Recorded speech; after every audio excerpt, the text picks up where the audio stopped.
Hello. आज जो है हम जो है दूसरी क्लास जो क्रिस्टल सॉलिड स्टेट पाठ का भाग है, जिसका पहला भाग आपको पहले बताया जा चुका है, हम उसके ऊपर चर्चा करें। क्रिस्टल्स की चर्चा हमने पहले की थी, उसमें क्रिस्टल स्ट्रक्चर के विषय में आपको बताया गया था। क्रिस्टल स्ट्रक्चर को थोड़ा सा रिवाइज करते हुए क्रिस्टल को बहुत शॉर्ट में बताने की कोशिश की गई थी कि क्रिस्टल स्ट्रक्चर क्या है। तो जो क्रिस्टल स्ट्रक्चर की बात है उसको मैंने जो शॉर्ट में आपको बताया था, तो उसका जो प्रमुख बात है उसमें वो ये है कि छोटे से छोटे में ये समझिए कि crystal is lattice plus basis equal to crystal structure. Lattice plus basis equal to crystal structure.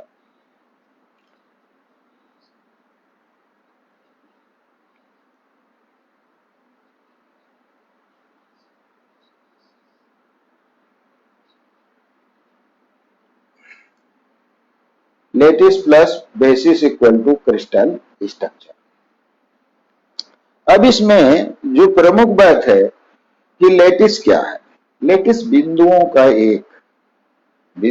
एक क्रमिक अनंत समूह, और उसे हम और उसी बिंदु पर, यह काल्पनिक है लैटिस, उन्हीं बिंदु पर एक एक अणु रख करके हम क्रिस्टल स्ट्रक्चर का निर्माण करते हैं। एक प्रकार से ये सीधी डिजाइनदार संरचना। तो डिफेक्ट क्या है इसमें? भाई डिजाइनदार संरचना है तो एक बात तो यह है कि किसी लैटिस पॉइंट पर जहां आपको कुछ रखना था, अणु रखना था, आपने नहीं रखा, डिफिशियंसी हो गई। एक तो वो दोष है।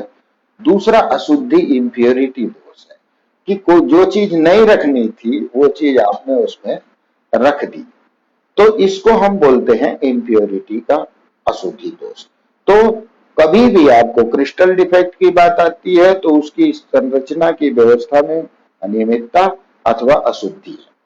अब जो क्रिस्टल दोष है, क्रिस्टल में जो दोष होते हैं तीन प्रकार के हैं। जो पहला है साइकोमेट्रिक दोष, दूसरा है नॉन साइकोमेट्रिक दोष, और तीसरा है अशुद्धि दोष या इंप्योरिटी दोष। तो पहले आप ये समझ लीजिए कि साइकोमेट्रिक दोष क्या है। साइकोमेट्रिक दोष का मतलब यह है कि जो आपका फार्मूला है वो फार्मूले का बैलेंस बना रहता है, और जो दूसरे दोष हैं उसमें फार्मूले में भी गड़बड़ हो जाती है। जैसे कि NaCl है तो एक Na और एक Cl, अगर ये बना हुआ है, अगर कम होते हैं तो दोनों कम होते हैं, एक Na कम हो जाता है, एक Cl कम हो जाता है, तो उसका फार्मूला बेसिक रूप से बना रहता है बैलेंस, उसको कहते हैं हम साइकोमेट्रिक पदार्थ। और जिनमें ये बैलेंस नहीं होता वो नॉन साइकोमेट्रिक हो जाते हैं। तो सबसे पहले हम लेते हैं साइकोमेट्रिक दोष। साइकोमेट्रिक दोष में सबसे पहले आप समझ लीजिए कि जो दोष आ रहा है वो कुछ इस प्रकार से है। एक को हम कहते हैं वैकेंसी दोष या रिक्तिका दोष। रिक्तिका दोष जो, इसमें आप समझ ही रहे होंगे कि रिक्त मतलब खाली स्थान। एक पॉइंट आपसे रखने में छूट गया तो वो हो गया रिक्तिका दोष, बस खत्म। दूसरा दोष है अंतराकाशी दोष। अंतराकाशी दोष में क्या है, एक सिंपल आपने देखा होगा कि अणुओं का स्थान जो होता है, अणु जो होते हैं पास पास होते हैं लेकिन उनके बीच में खाली स्थान होता है। तो कई बार यदि आपने लेटेस्ट पॉइंट में डिजाइन बनाया था, इसे यहां यहां यहां यहां रखना है, और एक उसमें से निकला और वो जो खाली स्थान है उसमें चला गया अंतराकोशी स्थान में, तो जो वो अंतराकोशी स्थान में चला गया वो उसने अपनी जगह छोड़ दी है वहीं का वहीं। इसको अंतराकाशी दोष कहते हैं। क्रिस्टल के अंदर ही है लेकिन वो किसी खाली स्थान में चला गया।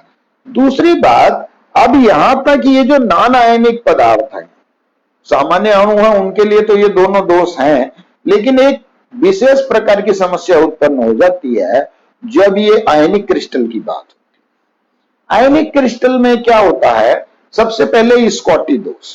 स्कॉटी दोष जो है वास्तव में रिक्ति का दोष है, लेकिन पहले वाले रिक्ति का दोष में दूसरे में क्या अंतर है। स्कॉटी में, स्कॉटी दोष में क्या होता है, एक पॉइंट जिसे जहां रहना है वो मान लीजिए एक Na उसमें से गायब हो गया, अपनी स्थान पर नहीं है, रिक्तिका बन गई।